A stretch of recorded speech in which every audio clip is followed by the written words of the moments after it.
hostages that they're trying to deal with. Capturing Gaza in the midst of all of this with the Houthis attacking their airport. To bring you some breaking news, and we're hearing that Israeli and Houthi-affiliated media both saying that Israel has carried out airstrikes on the east of Hodeidah, and that's in Yemen. So what Israeli media are reporting is that 30 Israeli fighter jets carried out the attack. And this coming a day after the Houthis hit Israel's main international airport in Tel Aviv. Except now with this situation where the Houthis or Ansarullah are saying that there is a different calculation here.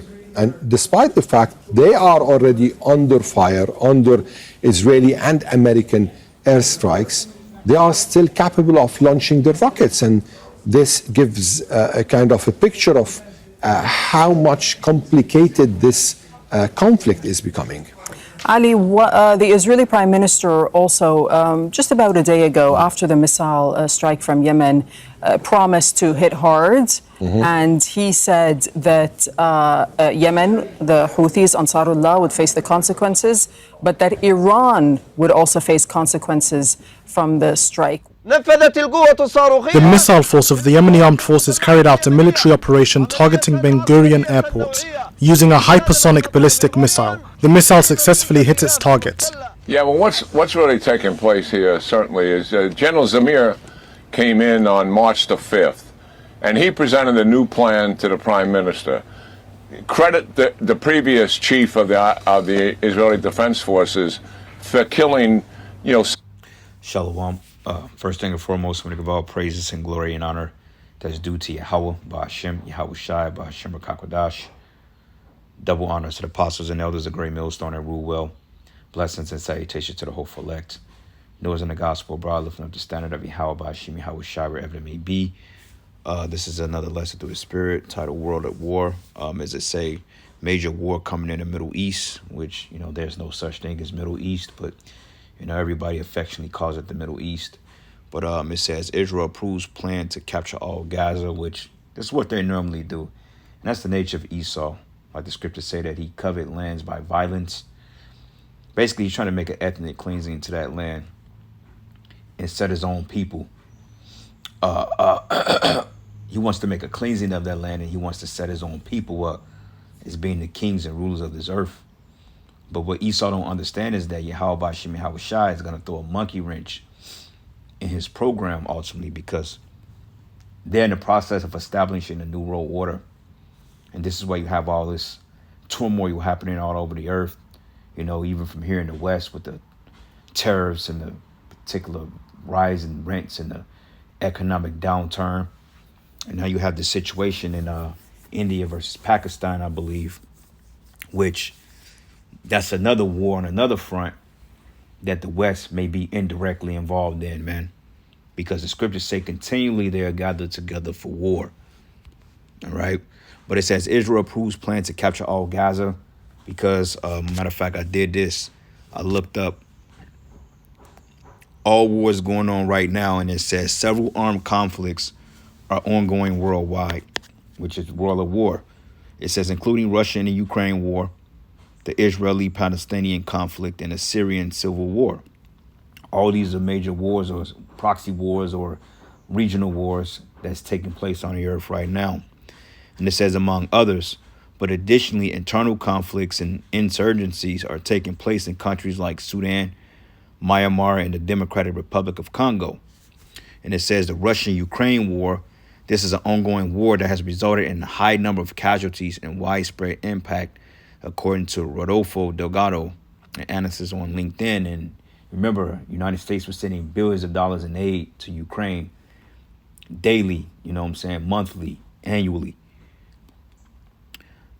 While the Americans here suffer to pay bills and to afford food and groceries, and bills are getting higher, rents are going up, they was literally sending money to invest in these wars overseas, man. And that's one thing. This is why they call America the war machine.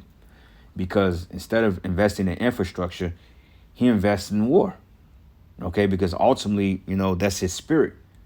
As the scriptures say that Esau was given that great sword, he rules by the sword. That's his nature. That's his blessing. Okay, and Esau wouldn't know what to do with himself if there was a will of peace. Okay, he would literally start war out of thin air because that's how this man thrive on chaos, evil. But it says here the Israeli-Palestinian conflict, it says this conflict has escalated with severe impacts on civilians and involvement from regional players. There's no the Syrian civil war, the Sudanese civil war, you got the Myanmar civil war, conflicts in sub-Saharan Africa, and then you have other conflicts as well. Okay, and if you go to Wikipedia, this is a list of bingo. Going back into we want to list the ongoing conflicts, because you had wars that took place in the early 1900s as well, but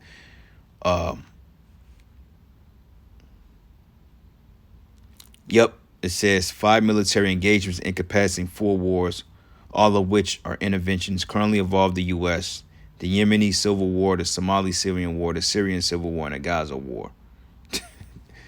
This man is constantly at war, and that's just his spirit. He's a warmonger. All right?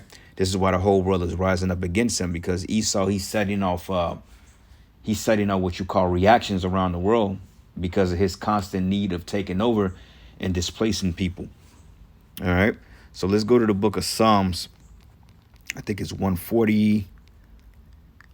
Maybe Psalms 140. And 2. It says, matter of fact, let's start at verses 1. It says, deliver me, O Lord, from the evil man, and preserve me from the violent man. It says, which imagine mischiefs in their heart. It says, continually they are gathered together for war, and they have sharpened their tongues like a serpent. Adder's poison is under their lips, man, all right? But it says, continually they are gathered together for war. So I got an article here that was looking Pakistan vows to respond after India launches strikes in wake of Kashmir massacre. It says the major escalation, India and Pakistan are on the brink of a wider conflict after India launched strikes on both Pakistan and Pakistan-administered Kashmir. It says India said it targeted terrorist infrastructure in the wake of tourist massacre in India-controlled Kashmir last month. But it says Pakistan's military said 31 people were killed in India's attacks. But according to a senior Indian defense source, shelling by Pakistan killed at least 12 people on the Indian side of the de facto border that divides Kashmir.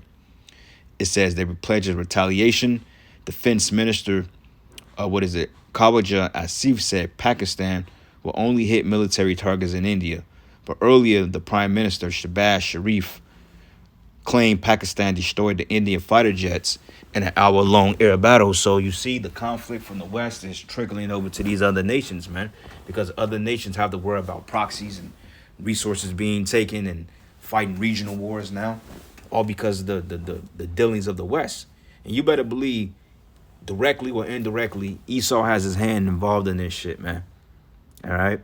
Because it says here, a new satellite image shared that the Maximar technology showed that the aftermath of the Indian strikes in Murakai in Pakistan's Punjab province. Video also showed that the Markaz Tayyibar religious school in Murtaki on fire after India's strike early on Wednesday. Okay, now this was before April 29th, and now this is bam, May 7th. See, Pete, total difference, man.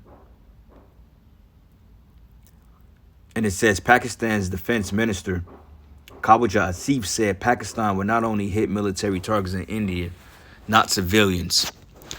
And it says here there were 57 flights in the air when India launched its attack on Pakistan and Pakistani-administered Kashmir early Wednesday local time. Pakistan's military spokesman Ahmed Sharif Qadri said, and you know what? A lot of the Arab world is going to unite against this Western world, man. Because right now we're seeing a buildup of nations. People are taking their sides, and we understand that America's allies are going to ultimately, I won't say backstab them, but they're going to betray them. Or they're going to turn against them because, the unrighteous dealings. You see? But it says here, Chaudhry said that the flights included planes from the Middle East and East Asian Airlines. But in an address streamed on state television, Chandri shared images from flight tracking flight radar 24 showing multiple planes in Pakistani airspace. But CNN corroborated that the images showed 3 diversions shortly after 1 a.m. local time on Wednesday morning.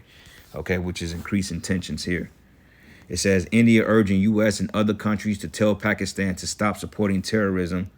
So it says. So there you go. There go your West indirectly involved. Because like I said, you know, America, they use its proxies to do shit that they can't normally do that would be under the realms of legality. So they would set up and pay proxies off and set up terrorist organizations to go in and disrupt shit so they can, you know, go in and confiscate the resources that they do. You know, it says the source indicated that what happens next is up to Pakistan and repeatedly emphasized that Indian strikes early Wednesday local time targeted terrorist infrastructure, but in Pakistan, they were designed to be measured by a non-escalatory. But the source described the strikes as a rightful response by India to last month's Kashmir tourist massacre, which Delhi blamed it on its neighbor, but Islamabad denied. All right. And then when you go into these Punjabis, okay, which is Elam or Elam, okay, and then also when you go into the Iranians, their Elam as well, the Carmanians, you know. But nonetheless, the world is at war. So all hell is pretty much breaking loose on the planet Earth, man. It just ain't touched the West yet. But let's go and get a precept off here real quick. Because the scriptures say, let the weak say I'm strong. And all these regional wars eventually is going to turn into global world war, especially when the U.S. dollar collapse. That's when nations are going to really tally up and come against this place. But this is the book of Joel 3:9. And it says, proclaim ye this among the Gentiles and prepare war. Wake up the mighty men. Let all the men of war draw near and let them come up. And this is what we're seeing. All right. It says, let the weak say I'm strong. Beat your plowshares into swords and your pruning hooks into spears. And let the weak say I'm strong, because whoever thought, you know, and we understand that Pakistan, you know, they have they have military, they have might, they have arsenal, you know, Afghanistan, you know, Pakistan, you know, these particular hermit nations, so to speak. You know, they have weapons to get shit done, but not on the likings of Russia, China, America, you know, which is the bigger nations, which will back these smaller nations. But regardless of it, man, you know, it's not looking too good for Esau's kingdom, because you got forever wars you've been fighting, man. And a lot, like I said, a lot of this is due to the shit that Esau was doing, man. Disrupting, you know, just in people's business and causing even more tensions among nations that's trying to live sovereign without the U.S. influence, man. But then what happens is he buys them off, or he pays them off to adopt his democracy. And before you know it, you got a whole goddamn puppet up in there. But it says, beat your plowshares into swords and your pruning hooks into spears, and let the weak say I'm strong. And this is what we're seeing. North Korea popping shit, soon to be South Korea. Hell, even Japan is talking about not even going to the negotiation tables with America, man, because they felt like America is the great extortioner. You know, they say you don't agree, they said you don't do business with people that's going to extort you. You know, and that's what America do. They extort their allies, man. But it says, assemble yourselves and come all ye heathen, and gather yourselves round about. Hither cause thy mighty ones to come down, O Lord. But let the heathen be awakened and come up to the valley of Jehoshaphat, for there I will sit to judge all the heathen round about. And this is the build up before Yahushua comes back. All right. So going down here, it says, conversation with the U.S., the Indian National Security Advisor Ajit Doval and the U.S. Secretary of State Mark Rubio and the interim National Security Advisor, it says, spoke at length on call, which took place shortly after the strikes began. But the source cannot say if the U.S. was given a concrete heads up ahead of the strikes. But the U.S. Department said yesterday that Rubio spoke to the National Security Advisors from India and Pakistan and urged both of them to keep lines of communication open and avoid escalation. And you be the fucking one to talk. avoid escalation, but yet you're the one causing tensions around the world. Ain't that the pot calling the kettle black? But it says the Pakistani Air Force reduced Indian jets to smithereens, but the country's Prime Minister Shehbaz Sharif claimed warning Pakistan would avenge the deaths of those killed by the Indian strikes. But it says Pakistan claimed earlier Wednesday to have not shot down 5 Indian Air Force jets in retaliation for Indian strikes, but including 3 elite French-made Rafales, India officials have yet to respond to the claim. So that's basically accusation going on, man. You know. And this is a long-ass article, so I'm definitely not going to read it all. But, yep, the world is at war, man. You know, shit getting ready to escalate all over. Revelation 13, and I'm going to start at verses, Revelation 8, Salakia.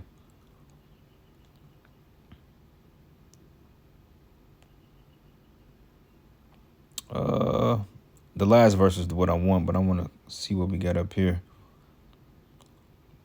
Revelation 8 and 12. It started 13, and it says, and I beheld, and I heard an angel flying in it through the midst of heaven, saying with a loud voice, woe, woe, woe, which is the war of wars, to the inhabitants of the earth, by reason of the other angels, of the trumpet of 3 angels which are yet to sound. Okay, now when you go to Revelation 9, and I believe, matter of fact, it goes into Revelation 9, and let's start at verses, because the whole chapter is good.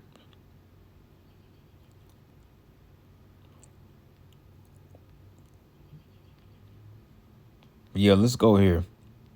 Revelation 9 and 13. Matter of fact, 12. It says, one woe is past, and behold, there come 2 more woes hereafter, the world wars. Okay, and we know that this is essentially going into the First World War, you know, with the fighter jets and so forth. But when you go down here, it says, and the 6th angel sounded, and I heard a voice from the 4 horns of the golden altar, which is before the Most High, saying to the 6th angel, which had the trumpet, loose the 4 angels which are bound in the great river Euphrates. And the 4 angels were loosed and were prepared for an hour and a day and a month and a year for to slay a third part of men. And that's going into these Edomites, man. There's going to be a time when the Lord is going to allow holy hell to break loose. And the number of the army of the horsemen were 200,000. And I heard the number of them, and those are talking about warheads, man. It's easy to get that. I mean, you know, you don't have physically 200,000 ICBM missiles, but they have warheads equipped on them, man. Like you can have a warhead you can have a ICBM that can have up to 20 warheads, man. So if you shoot 10 of them, 20, 40, 60, 80, 100, so, you know, that's easily fucking 200 warheads right there. So this number is not far-fetched, as some guys was saying, oh, those are angels. That's not there. The ICBMs don't exist. Where they at now, you know? But it says here, and I saw the horses in a vision, and them that sat on them having breastplates of fire and jacinth and brimstone, and of the head of the horses were as heads of lions, and out of their mouth issued fire and smoke and brimstone, which is going into the warheads, man. So shit is turning up. Cold War, soon to be a hot war. Revelation 16, and I'm going to start at verses 12, and it reads, and the 6th angel poured out his vial upon the great river Euphrates, and the rivers or the waters thereof was dried up, that the way of the kings of the east might be prepared.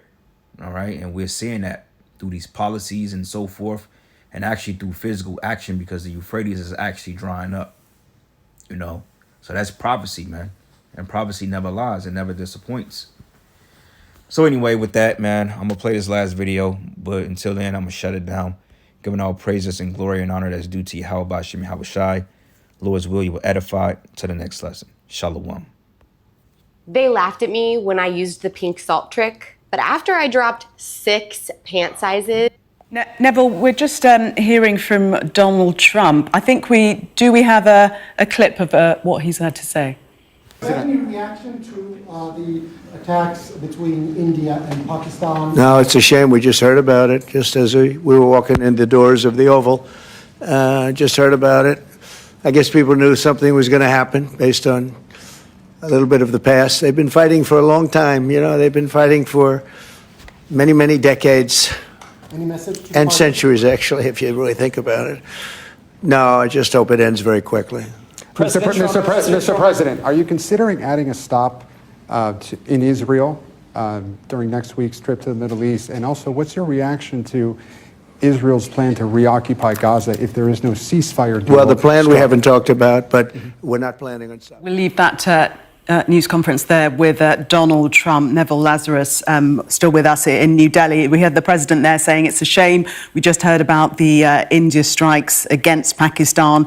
People knew something was going to happen. Hope it ends very quickly is what he had to say. We now understand that Pakistan has responded from the air and the ground. And I think the main point, just to ram home to people right now, DeMarco, is that these are two giant nuclear nations. Now, they've been at war in the past, particularly over Kashmir. But India and Pakistan have been, coming out with pretty fiery rhetoric within the last few days since this attack in Indian-administered Kashmir, which India blames on Pakistan, but Pakistan once again says it had no involvement at all. But this is a very, very dangerous situation. We have seen these two nations go to war in the past, but at the moment this is developing right now, and there seems to be a tit-for-tat across the border between India and Pakistan. Once again, two giant nuclear-armed nations. And gentlemen and lady, I should say. All right, Tom, thank you very much. Shannon, there have been long-standing tensions between India and Pakistan, specifically over the disputed region of Kashmir. What are the biggest concerns now that the countries are exchanging fire? Well, the concern right now here at the State Department is that this volley that we're seeing exchanged right now, that this is just the beginning. And as per the initial reports, there are casualties, including women and children. The detailed damage assessment is being done, and Pakistan has the right to respond. Pakistan will respond. As I've said before, we had an apprehension that India will attack. Pakistan has never struck first, but we have the right to self-defense. And the way civilians have been targeted, and I have, pictures and images of women and children who are badly injured in hospital. So civilian localities, accommodations, and a mosque which has been attacked. There were no terrorist camps. I myself took foreign journalists and local journalists to an area near the line of control where India had alleged that there are terrorist camps. You see, we are the frontline state against terrorists. How can we... I'm just going to pick up on a couple of points, Mr. Atul Tarar. You said that you've already received images of women and children who have been injured. This attack took place roughly about an hour or so ago. Will you be taking international and local journalists to the sites? Because in the past, when Pakistan has made such claims, they haven't allowed any journalists... I'll stop you right there. I had planned to take them tomorrow morning. We had a plane ready. We had reached out to journalists. We had a confirmed itinerary, a confirmed plan to go to Bahawalpur tomorrow. And I was supposed to fly to Bahawalpur at 7 a.m. in the morning. And at around right after midnight, India has carried out these attacks. So we were going to Muridke, we were going to Bahawalpur, and we were taking 35 journalists with us, including foreign and local journalists. So I was just preparing for the visit tomorrow. As I had visited the LOC, we were going to Bahawalpur and we had to visit this exact place. And the journalists were already ready for the journey. So I think this has been a very, very, unfortunate step by India. We condemn it. We are responding. But to target civilian population, it's extremely unfortunate. Just to point out, Minister, the Indian armed forces say that altogether 9 sites have been targeted, that they haven't hit any Pakistani military facilities. These are camps that they are hitting. Let me make it very clear. There are no terrorist camps in Pakistan. Pakistan is a victim of terrorism. We are fighting the terrorists in our western regions, on our western borders. We are the frontline state against terrorism. We've laid down 90,000 lives in this war against terrorism.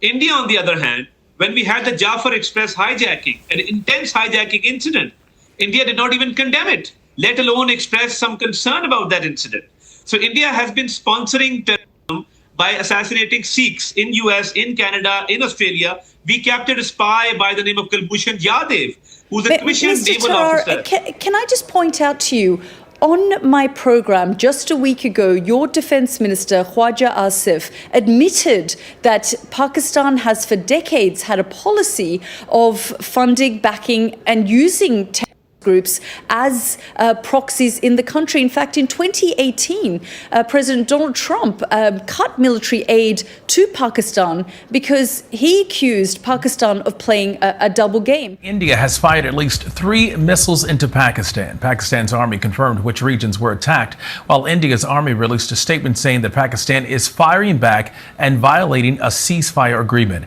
ABC News foreign correspondent Tom Sufi Burge and ABC News State Department reporter Shannon Kingston are following this story for us. Gentlemen, good to see you, and also our friend there. Tom, what are we learning about the attack at this hour? We are getting word of some casualties? Yeah, DeMarco, we're just getting word from the Pakistani government, who says that at least 3 people have been killed, at least 12 injured in these attacks by India. So coming across the border. So we're just getting these details as I speak.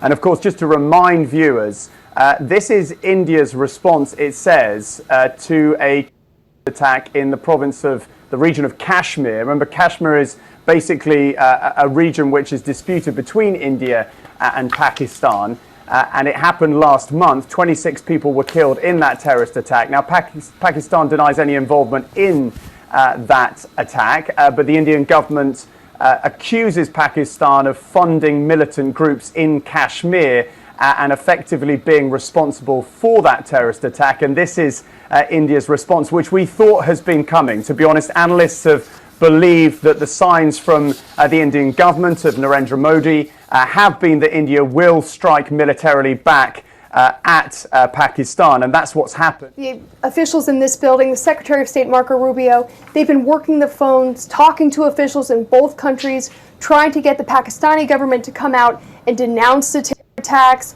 and trying to at least control the response from India. But in recent days, yes, it has been the expectation that there would be some kind of military action against Pakistan. So we do know that officials right now, they're still trying to get in contact, trying to get a read of the situation, and also try to control what happens these next steps. But of course, Secretary of State Marco Rubio recently became the interim national security advisor, so he is spread thin here as this conflict continues to develop. And yes, as Tom stressed, these are 2 nuclear powers, so it is very difficult to overstate just how chaotic, catastrophic a direct head-to-head